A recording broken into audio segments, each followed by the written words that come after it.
주시는 말씀은 창세기 7장 1절부터 5절까지 말씀입니다. 찾으셨으면 저 여러분 한 절씩 교독하겠습니다.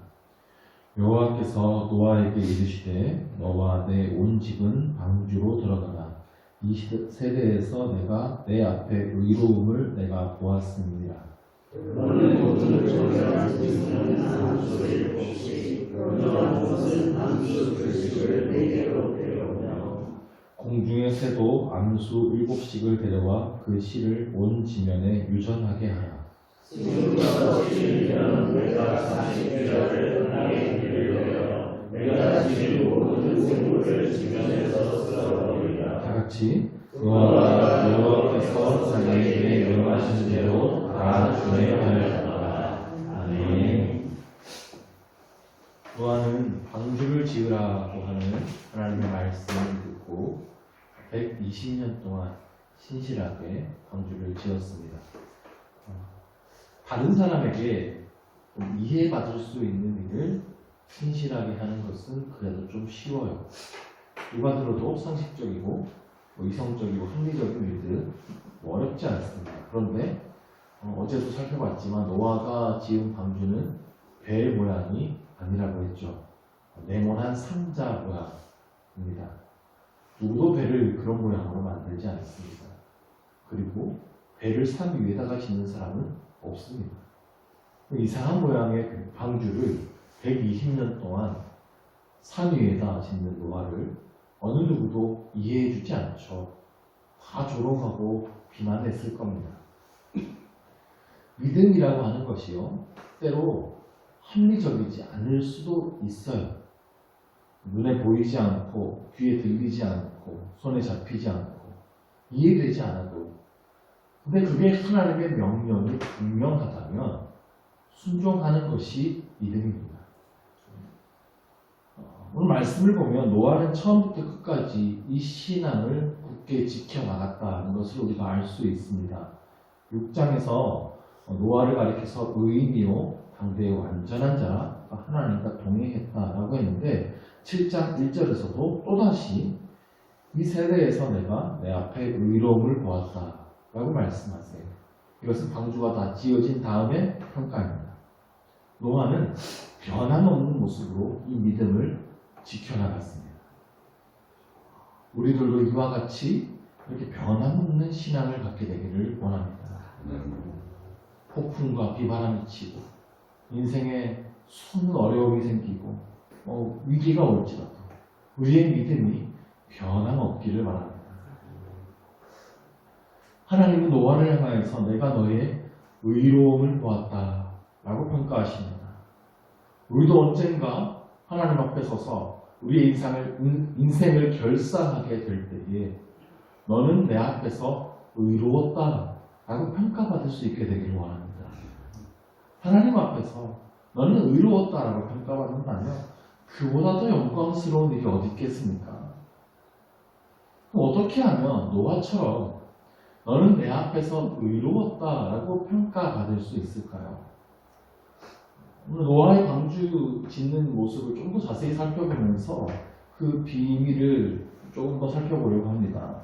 먼저 노아가 방주 만드는 장면을 잠시 좀 살펴보면 어제 노아의 방주를 고페르 나무로 만들었다라고 했죠. 이 나무가 어떤 나무인지 모르기 때문에 그냥 고페르 나무예요. 고페르의 뜻이 덮어주다라는 뜻이라고 했습니다. 허물을 덮어주시는 하나님의 은혜를 입어서 노아는 의롭다라고 평가받은 거예요. 6장 14절을 보시면요.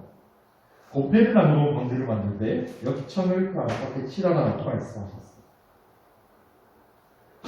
역청은 히브리어로 코페르라는 단어를 씁니다. 고페르하고 발음이 비슷하죠. 코페르인데 코페르는 몸값, 속전 이런 단어입니다. 덮게 라는 뜻도 있고, 역청을 의미하는 코페르라는 단어는 카파르라는 단어에서 유래했는데, 카파르는 속죄하다, 용서하다, 자비롭다, 정하게 하다, 제거하다, 화목을 이루다 이런 뜻을 가지고 있어요. 그러면 이 역청이 무엇을 뜻하는지 우리가 좀 감이 올 수 있죠. 이것은 예수님의 보혈을 상징합니다. 하나님께서 고페르나무에 역청을 치라라고 안팎에 치라라고 말씀하셨습니다. 이 말을 원어적인 의미로 풀어보면 내가 너를 덮어줄 것인데 무엇으로 덮어주냐면 내가 몸값을 지불한 그 속전으로 덮어줄 것이다. 속죄의 은혜로 자비를 베풀어서 너를 용서할 것이다. 그것으로 너의 죄를 제거할 것이고 너를 정하게 할 것이고 나와 너가 화목을 이룰 것이다 라고 말씀하고 계시는 거예요. 그러므로 예수 그리스도의 십자가의 보혈의 은혜가 그 방주 전체를 덮고 있었던 것입니다. 십자가의 대속과 속죄의 은혜, 우리를 정결케 하는 은혜가 이 말씀 속에 숨어 있는 것입니다. 노아가요, 타고난 착한 사람이라서 노아가 원래부터 믿음이 좋아서 의롭다고 평가받는 게 아닌 거예요. 노아의 말과 행동이 정말 흠없이 완전해서 노아가 의롭다 평가받은 것이 아닙니다. 노아가 의롭다 함을 받은 것은 날마다 덮어주시는 은혜, 십자가의 계속의 은혜 앞에 섰기 때문입니다. 안팎으로 그 보혈을 칠하였기 때문입니다. 십자가 앞에서 그의 죄를 날마다 제거하고 정결케 하시는 은혜를 입고 하나님과 화목을 이루었기 때문에 그는 의롭다 평가받았습니다. 우리도 날마다 이 은혜 앞에 서야 할 줄로 믿습니다. 여러분의 안팎으로 예수 그리스도의 보혈을 칠하십시오. 그래야 우리가 변함없이 신실하게 하나님의 말씀을 준행해 나갈 수가 있는 것입니다. 우리가 신앙생활하다 보면 십자가의 은혜라는 것이 식상한 이야기로 들릴 수 있어요. 회개할 만큼 했는데 뭘 또 하나. 근데 예수를 더 잘 믿는 것도 우리가 충성하고 봉사할 수 있는 것도 예수 그리스도의 보혈의 은혜가 아니면 되어지지 않습니다. 우리 안에 여전히 죄성이 있습니다. 아무리 예수를 오래 믿어도 해결되지 않는 죄의 쓴뿌리가 있습니다. 우리는 신실하게 그 믿음을 지켜나갈 수가 없는 것입니다. 사도 바울조차도 내 안에 죄의 법이 아직도 사로잡고 있다고 고백했는데 우리라고 뭐가 다르겠습니까? 우리가 하나님을 잘 믿고 싶은 마음이 우리 안에 있는데 여전히 한편으로는 하기 싫은 마음도 있지 않습니까?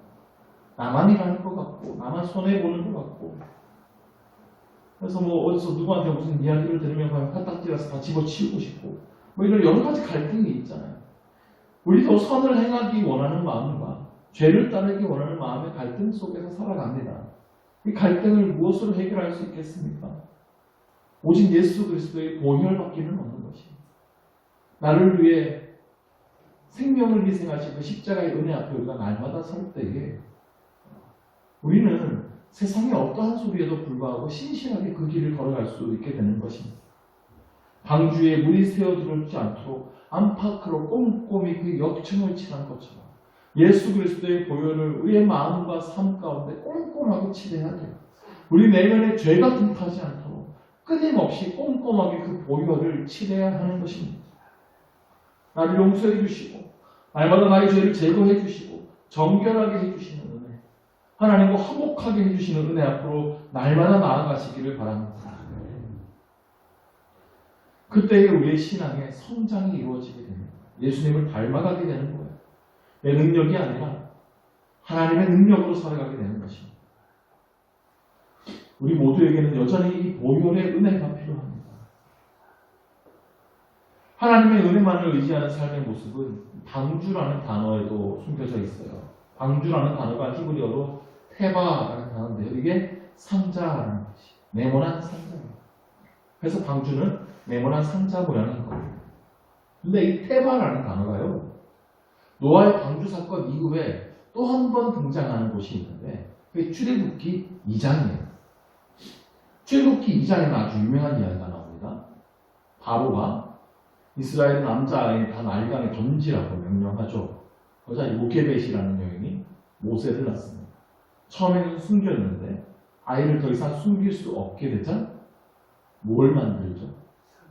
갈대 상자를 만듭니다. 그리고 아기를 거기 담고 갈대 사이에 두죠.